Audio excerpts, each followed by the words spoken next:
Peace, y'all. It's Friday, November 21. We are getting closer and closer to running out of time. I'm out here today. A couple different things we're after. I went out and bought some different types of glue because I mentioned the helicopter glue, the stuff in the big dual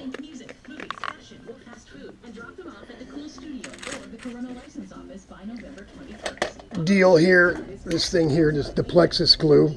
You can glue like fiberglass and plastic car panels together and stuff with that stuff. This was a big thick piece, a big dense thick piece, and it's smooth and hard on the outside.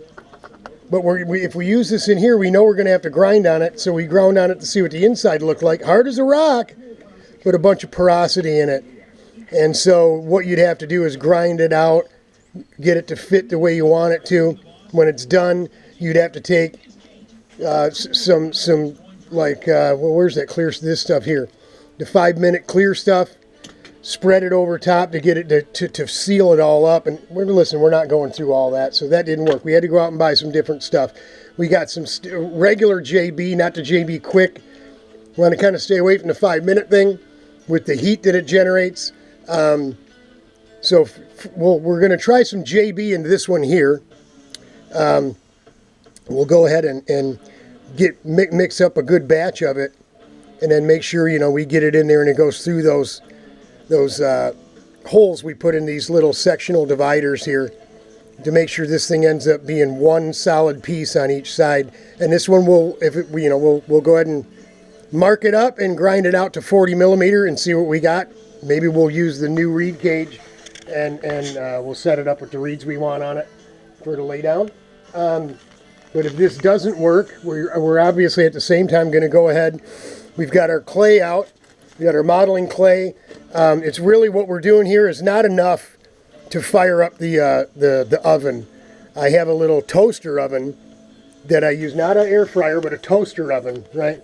So you get a tray in it. You just put a pile of clay in there and you set it for like 125 to 130 degrees. And it'll look like this. It'll look like a great big chunk, but it'll be soft as peanut butter. And that's how it has to be for you to spread it. So when I go to do the seat, filling in the voids in the foam on the seat form over there, before we get it ready to take a part off of, we'll fill in the voids from the garbage bag that I was laying in or on, whatever, and we'll fill it with clay. Just because, you know, trying to fill it with foam would just take too long. So we've got a bunch more clay.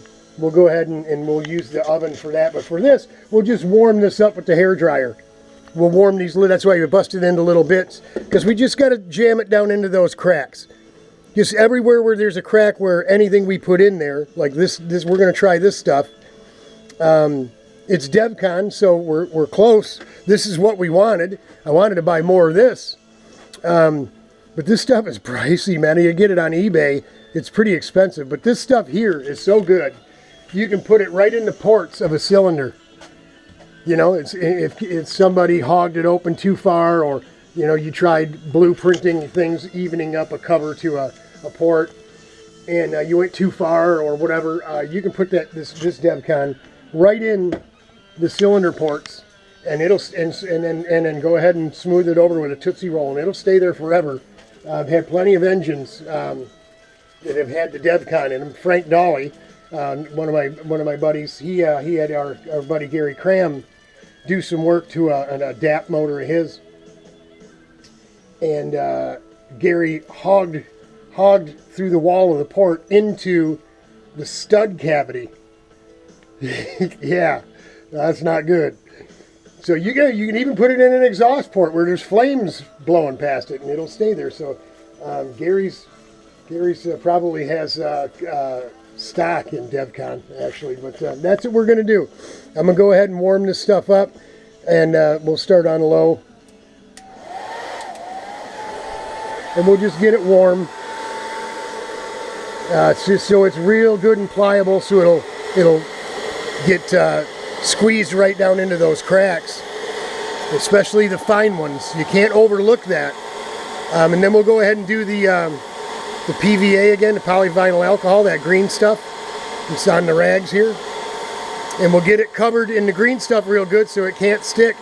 I'm kind of second guessing now using drilling holes in this thing and using those for part release, air pressure part release, because I'm worried if I put air pressure to it, it could get into a crack in the mold itself and blow the mold all to pieces. So you really only have one shot at it, right? So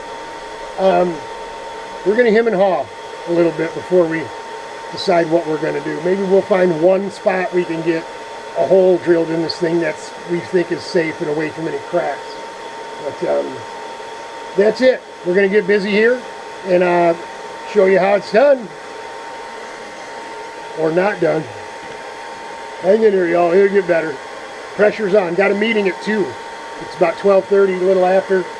Got a meeting, phone meeting with the manager at Gingerman at 2 o'clock. So we're going to get some more information, and it's we don't know. I won't let the cat out of the bag yet, but we're looking at some things, and there's some things we're not real crazy about, so we need some confirmation. But that's it. She's good, more than good and warm. We're going to get busy. Hang in there, y'all. It'll get better. It'll be 3 or 4 parts probably today. But that's it. Godspeed. God bless. I'm praying for you. Hang in there.